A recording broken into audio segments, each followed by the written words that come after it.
एक लड़के की नई नई शादी हुई। शादी बंगाल में हुई। पहली बार वह ससुराल गया, लेकिन उसे बंगला बोलने नहीं आता था। थोड़ी बहुत अंग्रेजी आती थी। ससुराल में जो कोई भी कोई सवाल करे तो उसका जवाब वह अंग्रेजी में ही दिया करता था। किसी ने उससे पूछा कि जामाई बाबू आपनी की काज करें, यानी दामाद जी आप क्या काम करते हैं। तो उसने जवाब दिया, व्हाट क्वीन माउंटेन।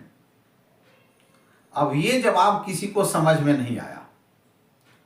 फिर किसी ने उनसे पूछा कि जामाई बाबू आपनी कोथा काज करें, यानी दामाद जी आप कहाँ काम करते हैं।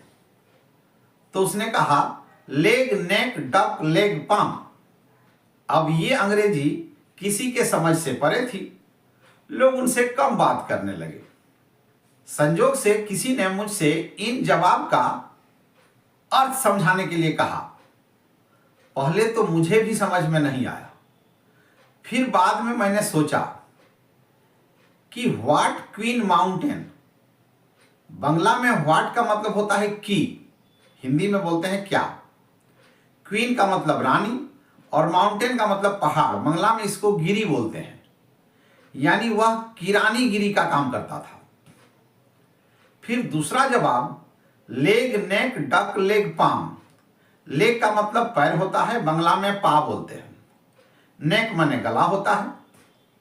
डक का मतलब बतख, हंस भी कहा जाता है। और पाम का मतलब होता है ताल। अगर इन शब्दों को मिलाया जाए तो उत्तर आता है पागला हंस पाताल।